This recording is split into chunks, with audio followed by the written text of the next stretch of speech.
Welcome to SCOTUScast, a project of the Federalist Society for Law and Public Policy Studies. Our contributors join us from around the country to bring you expert commentary on U.S. Supreme Court cases as they are argued and decisions are issued. The Federalist Society takes no position on particular legal or public policy issues. All expressions of opinion are those of the speaker.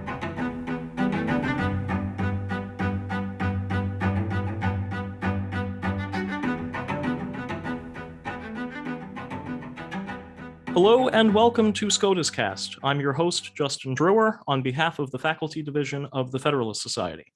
We're here today to discuss Delaware v. Pennsylvania and Wisconsin, which was argued before the court on October 3rd.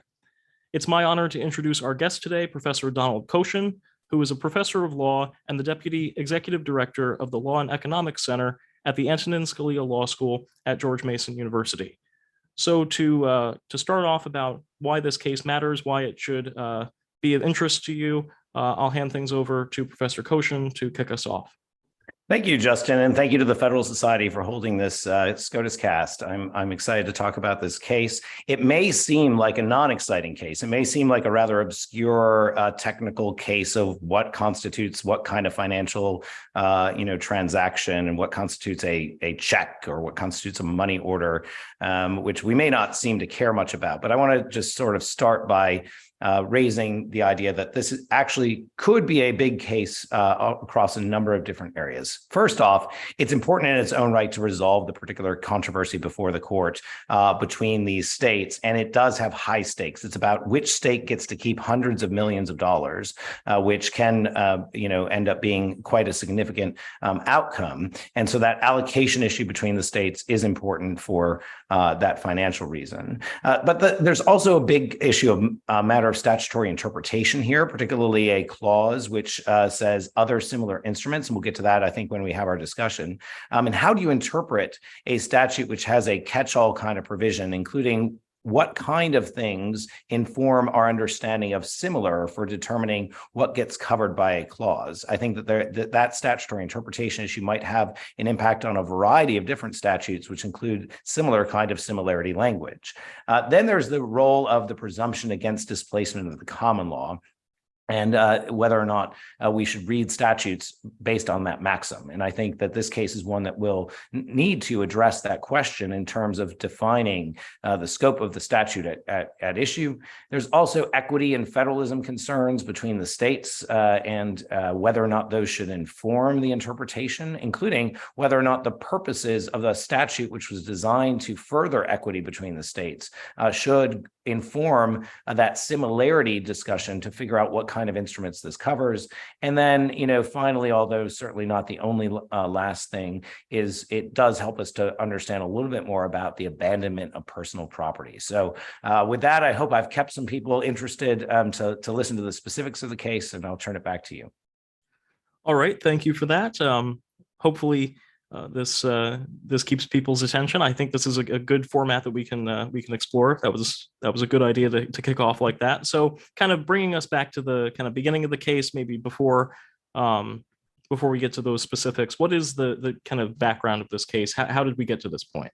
Sure. So it's Delaware versus Pennsylvania and Wisconsin, and it's consolidated with Arkansas versus Delaware. And that's important after we get to the discussion of the oral argument, because the oral argument was argued on behalf of Delaware by Neil Katyal of Hogan's Level and the former acting Solicitor General of the United States. And the other states argument was argued at the oral argument by Nicholas Brawny, who's the Solicitor General of the state of Arkansas. So to understand why Solicitor Brawny is there, it's important to know that Arkansas was involved in this as well. So it is an abandoned property case. It is a question of whether or not abandoned property escheats to one state or another. The issues in the case are, first, whether a MoneyGram official check, which is a technical designation on certain MoneyGram instruments, are money orders, traveler checks, or other similar written instruments other than a third-party bank check on which a banking or financial organization or a business association is directly liable, pursuant to 12 U.S.C. 2503, which is the Federal Disposition of Abandoned Money Orders and Travelers Check Act. Now, the second question then is whether the court should command Wisconsin and Pennsylvania not to assert any claim over abandoned property and unclaimed property related to MoneyGram official checks, because they should go to Delaware. And then the third is whether all future sums payable on abandoned MoneyGram official checks should be remitted to Delaware. So, in an ongoing basis, where should this allocation lie? In a third-party complaint by Pennsylvania, they also seek to apply the act, that is the Disposition Act, and have it control. Or if the act does not apply, then they want to modify this federal common law priority rule that was set forth in a 1965 case in Texas versus New Jersey. I'm going to talk to you a little bit about the precedents, because you really can't understand this case unless you understand the precedents. So let's get back to sort of the overview, and then I'll get into those precedents that the court is struggling with.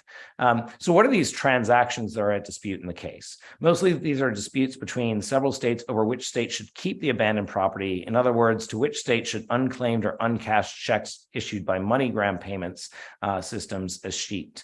And escheat is the process by which, if you have a property where there is no claimant, then it escheats to the state or goes to the state. When something escheats to the state, technically the state is holding it in trust for whoever actually has a claim to that property. Although over time, you may run out of time to make a claim against the state to the trust, and it may just go into the general state coffers. Much of the property that escheats to the state never gets distributed to anyone else, and so the states see the escheated property as a way to basically fund their operations, right? This is an important financial stake for these states.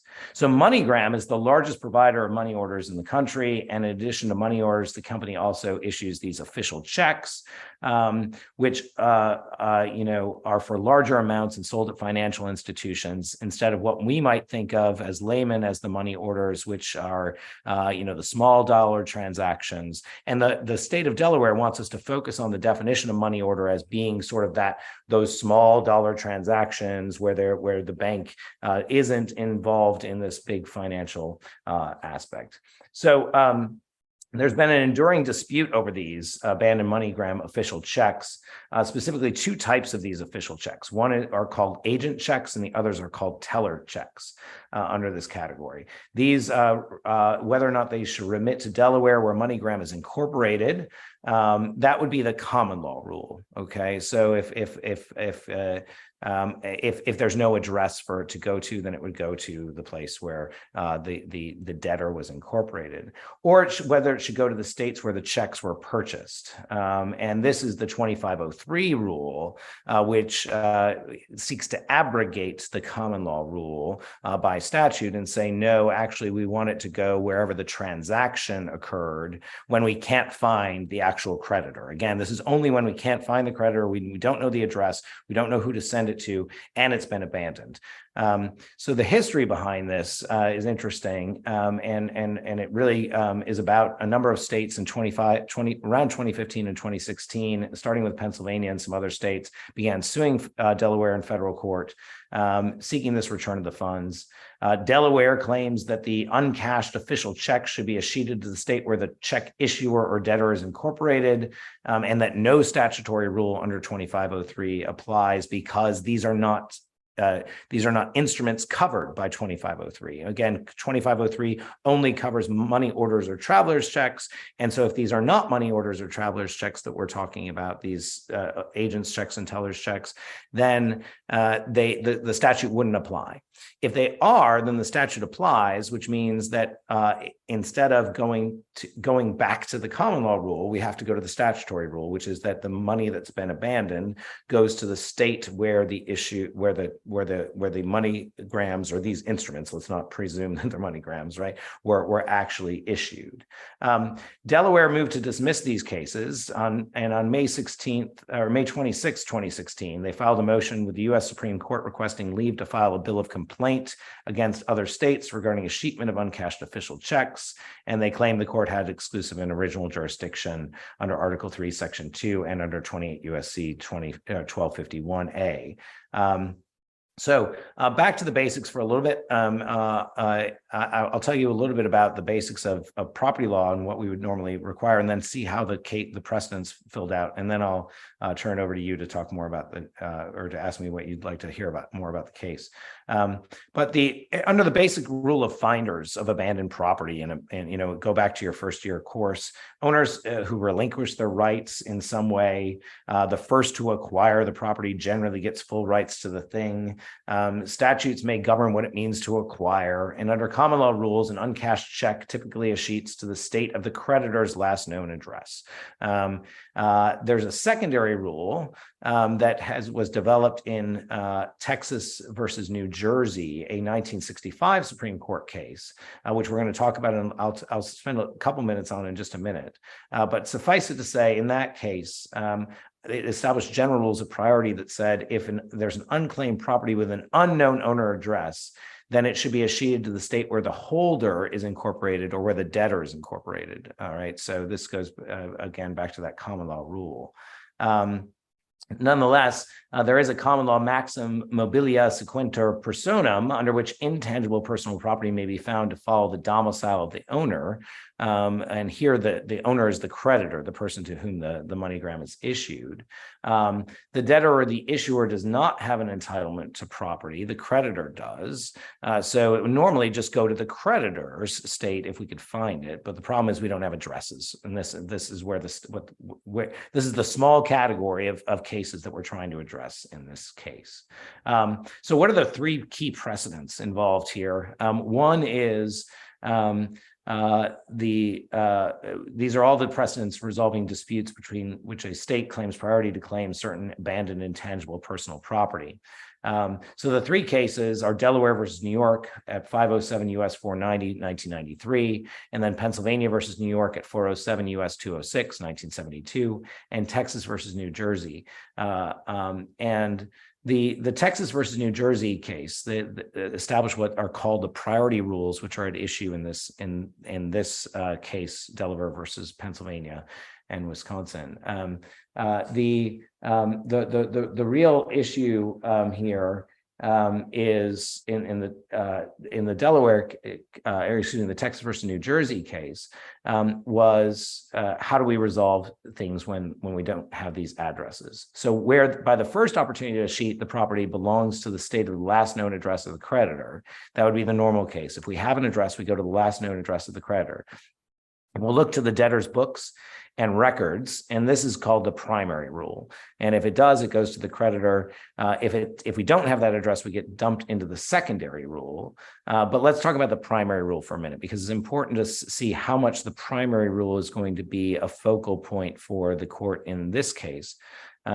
Justice Powell later explained the rationale for this primary rule in the 1972 case of Pennsylvania versus New York in his dissent, which was joined by Justices Blackmun and Rehnquist. So he's talking about why they got to the primary rule in Texas versus New Jersey, and gives an informative statement in saying, in looking to the residence of the creditor, the rule adopted by the court recognized that the company's unclaimed debts were assets of the individual creditors rather than assets of the debtor. So who should it better go to? If we like to look to the creditor, and if it should therefore go to the creditor's state if we have that address but can't find the creditor themselves. Justice Powell also noted that there's the rule, the primary rule, better reflects the distribution of property. And I think that this is the equitable claim that you saw come out a lot in the oral argument in this case, is how should abandoned property be distributed? Because ultimately, if Delaware wins here, there's going to be a high concentration of escheated property from money orders all going to Delaware, because MoneyGram is the dominant player in this field, and MoneyGram is incorporated in Delaware. Other similar companies are all incorporated in Delaware. So you're going to get a big amount of this escheat to Delaware, and instead of a distribution across all the states where all these different creditors might exist, if you try to go to other states. So Powell notes that what we want to do by giving it to the creditors is also achieve this kind of equitable distribution. He, in his 1972 dissent, again in that Pennsylvania versus New York case, he said, quote, "In distributing the property among the creditor states, the rule had the advantage of dividing the property in a manner roughly proportionate to the commercial activities of each state's residents. In using the last known address as the sole indicator of domicile, the rule would be easy to administer and apply." Now, again, that's talking about the primary rule when we have the creditor's address. When we don't have the creditor's address, then there's this possibility that it either all gets concentrated again in a different way, or we could adopt a Powell-like rule, which would say we want it distributed amongst in another way. And the way that the Pennsylvania, Wisconsin, and Arkansas are arguing for is that we should go the way of the statute. The way of the statute was that we have the transactions, we look to the origin of the purchase, and we distribute the assets to the states in which they were purchased, rather than to the state of the actual debtor. So the next rule came out in 1965 in Texas versus New Jersey to deal with that no address of the creditor. And they said, look, we're still gonna have the primary rule, but the secondary rule will be that if there's no record of any address for a creditor, or because the creditor's last known address is in a state which does not provide for the escheatment of property, abandoned property, the property escheats to the state in which the debtor is incorporated. The court really seemed to be trying to do equity here. It was trying to find some solution that could identify as fair to the owner. But there's no reason to believe the secondary rule is compelled by the common law or by principles of property. Mostly the court was just trying to find an equitable solution. Justice Powell, again, in that later dissent, did note that the secondary category was expected to be small. And that 1972 case in Pennsylvania versus New York really kind of sets forth the state's argument here, the Pennsylvania, Arkansas, and in the dissent. Again, as I'm saying, Powell's kind of giving us the reason for the dissent, reasons in the dissent. And in that case, the court expressly rejected going to a different rule in which the secondary priority rule would apply escheating to the different states, and instead said that the state of the rejected the state of the origin of the transaction argument and said let's stick with Texas versus New Jersey's rule. The consequences of this extension, Powell recognized as the following, and I think quoting this at length is somewhat useful because it does sum up. If the court decides to argue that this is the purpose for the 2503 statute, Powell's dissent, because the 2503 responds to the 72 case. It says, look, we don't like the outcome of that and we want something different. And the question is, do the instruments in this case, Delaware versus Pennsylvania, Wisconsin, are these the kind of instruments Congress covered in that statute that was responsive to this case? So let's look at Powell's concern with this case, which is consistent with what we might expect Congress's concern to have been. Quote, effectively then, the obligation of the debtor will be converted into an asset of the debtor's state of domicile to the exclusion of the creditor's state. The court in Texas versus New Jersey specifically repudiated this result on the ground that it was inconsistent with principles of fairness. It would have exalted a minor factor to permit a sheet of obligations incurred all over the country by the state in which the debtor happened to incorporate itself. The fact that the court was willing to permit this result in the few cases in which no record of address was available or in which no law of a sheet governed does not diminish the clear view of the court that this result would be impermissible as a basis for disposing of more than a small minority of the debts.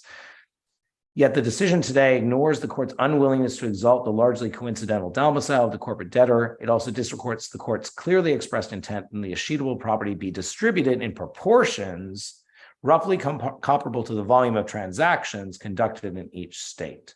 So Congress seemed to agree with this and passed 2503. And the 2503 language we've already set out. The real question then is whether or not that language applies. And obviously that is the principal area where the oral argument focused. So I think that sets us up perfectly to move into talking about the oral argument. So what are your takeaways from the oral argument? Any kind of good clarifications that happened, or which side do you think kind of had the more convincing arguments? Where you think this is headed? I'd be interested to hear your views on that. Yeah, so I after listening to the questioning, most of the questioning actually came from Justice Thomas, Justice. There was a fair amount from Justice Alito, and then there was a fair amount, a little bit from Roberts, and I would say Justice Brown Jackson had quite a few questions as well. There weren't too many questions from others. There was one small category, a question from Kavanaugh and one from Sotomayor, a couple from Kagan, but it wasn't a particularly active bench, and the justices did not seem to tip their hand much. There also wasn't a lot of sharp questioning that was designed to expose critical weaknesses in any of the arguments. Well, the justices really did seem to be searching for a greater understanding of how the arguments were being formulated on each side, and particularly definitional arguments. And so I think they're struggling with trying to figure out, one, what is the definition of a money order? Two, what is the definition of similar instrument? And three, how do you actually populate that category of similar?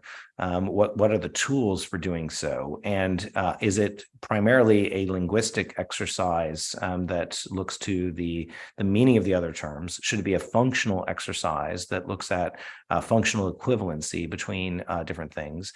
And I think really what both attorneys were arguing for is to also interpret the word similar based in part on the purposes of the statutory intervention here. That is, that the purposes themselves, beyond the linguistic similarity between the terms, you should also be looking at what kind of purposes was Congress trying to serve in the statute to determine whether or not something is similar or not. So let me just kind of tell you, I'll summarize each side's argument, which really kind of summarizes their arguments in the briefs as well, as to how do we get to a resolution of each of those issues. So the Delaware and Mr. Katyal were arguing that the statute's extension to these instruments, what they call the disputed instruments here, whether or not those should in fact whether it should be extended, these instruments. And in doing so, I think I would summarize, although he never used this word, I would summarize it as he was saying it's not practically necessary to have the 2503 extend to these instruments because the purpose of the statute was to avoid the increased costs of collecting addresses. And so what we were saying is that we don't want to force collection of addresses in MoneyGrams in order to figure out where they get distributed, and money orders or traveler's checks, because to do so, principally if they are small dollar transactions, would increase the cost of the product itself in a way that would be detrimental to the market for that product. And so his concern was really about this purpose of finding a way to handle these things without adding on requirements of addresses. Whereas in this case, we have high dollar amounts that are at issue. And so even though the addresses were not transmitted to MoneyGram here, they were collected by the banks. And you could have an easy solution, according to Mr. Katyal, which would be that we either by state statute require that these addresses get transmitted to MoneyGram so they know who to send it off to, and you just get back to the 2503 general rule that it goes to the state where the creditor lies, or the market should be able to figure this out and work it out and create those addresses themselves. So I think he's really focused on the history of what to determine what a money order should be, that it should be a limited category, principally because the money orders that were at focus here were the kind of small transactions to unbanked individuals that had often had no designated party. Indeed, the address issue could be solved with this narrow interpretation with just other language. And I think he also said narrow is best because it serves Congress's purposes. At the same time, it avoids the common law being displaced here, because the common law rule, if we read this larger, you would have a much broader application of displacement of common law, which is what 2503 expressly did. And then he's also concerned, Delaware is also concerned about the idea of an onslaught of litigation that would happen, that would disrupt these past transactions if you were to have it. Then Solicitor General Brawny came and he is really arguing for a broader interpretation of what 2503 means, and that it should capture more than just these small amount transactions to unbanked individuals, but the history of the word money order actually is those issued by non-financial as well as financial institutions, that you should look beyond the labels of money order as well. And so money orders can be anything really that are sold at financial or non-financial institutions, are not drawing directly on those institutions. So in other words, they're purchased. There's a distinction between banknotes, which are the bank issues it and it gets drawn directly out of the bank instead of a customer coming in and purchasing something. Anything where the bank is simply an agent of the distributing organization. So here in these cases, the bank is actually an agent of MoneyGram. They are not the one principally responsible for delving out the money. And as a consequence, it's not drawn on the bank. And so anything that has that characteristic should also be a money order. And where the bank is not a party to the transaction, they're really just kind of facilitating as an agent between MoneyGram and the customer purchasing the product and getting it to another party.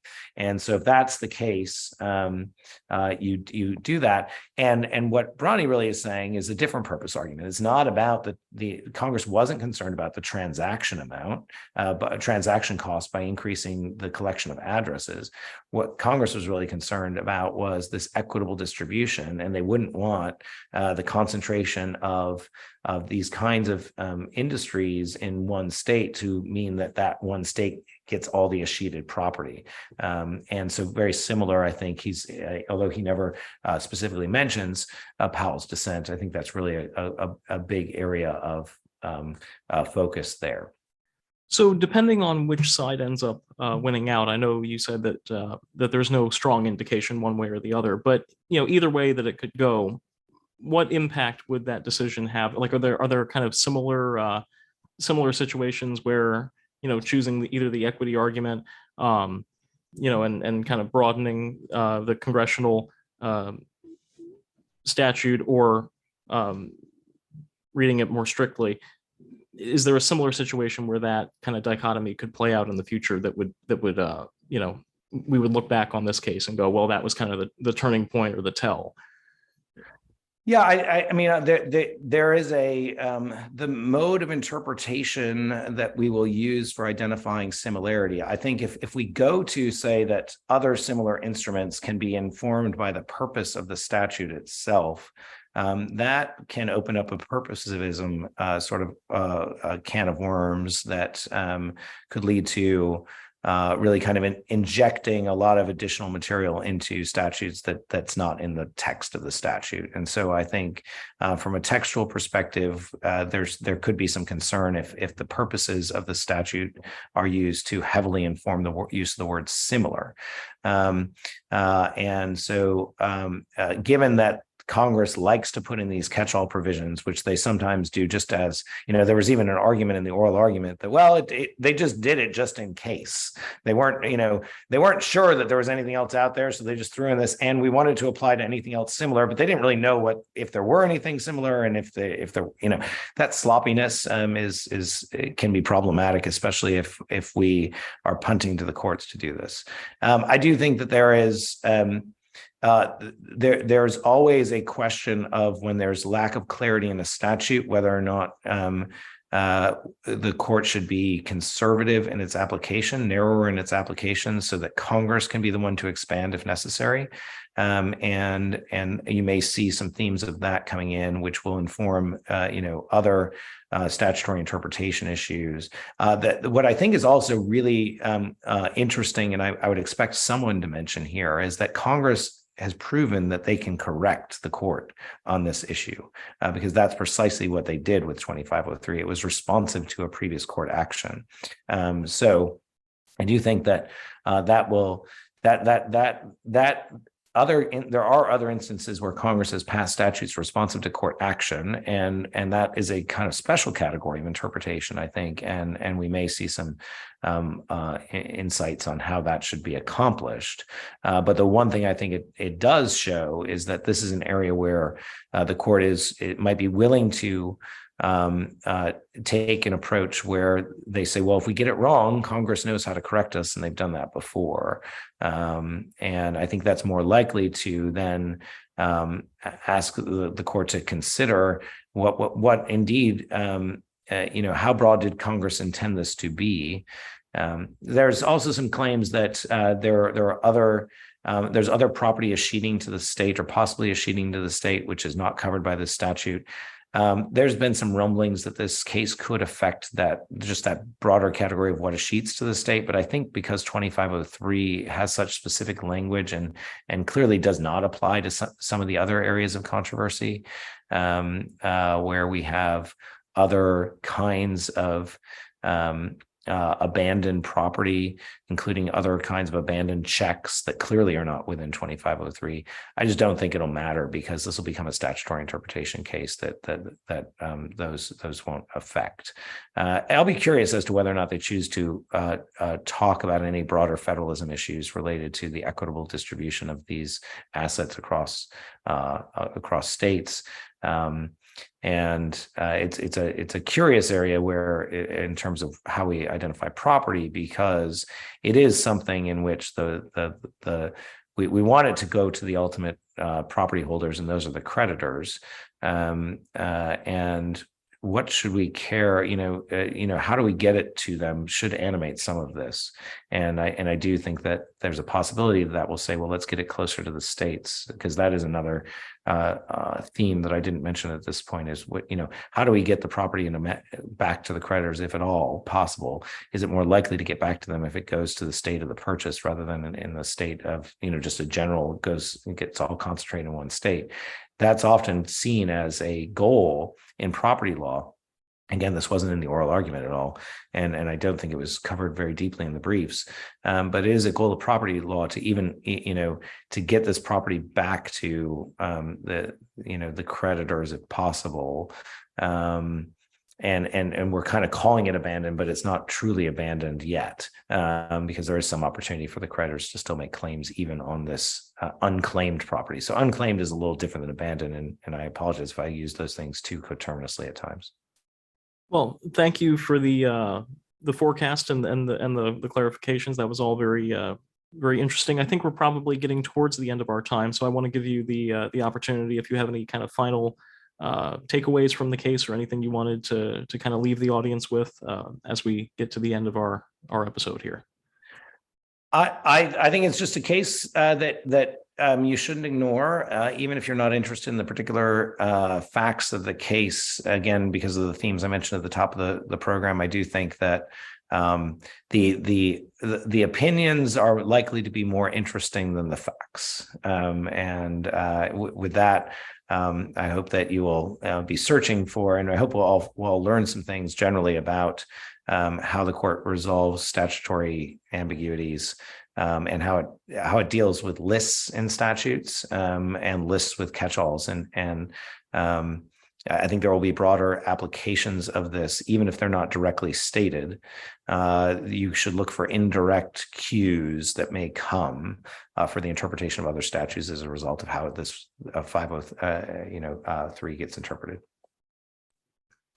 Well, thank you very much, Professor Kochan, and it's always good to talk with you. And this case certainly seems now more interesting than it did at first blush. So thank you for talking with us today about that. I hope the audience feels the same way. And thank you all for tuning into SCOTUScast. Keep an eye on our website for upcoming episodes. We have an interesting term to cover, and we hope to see you through and see you again. Thanks again. Thank you for listening to this episode of SCOTUScast.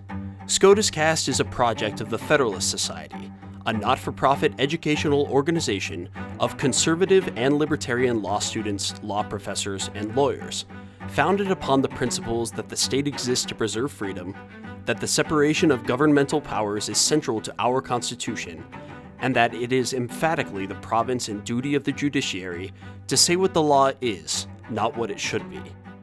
Don't forget to subscribe to our podcast series, including SCOTUScast and Practice Group podcasts, on iTunes or Google Play. For an archive of past podcasts, as well as audio and video of past Federalist Society events, please visit our website at fedsoc.org/multimedia. That's fedsoc.org/multimedia.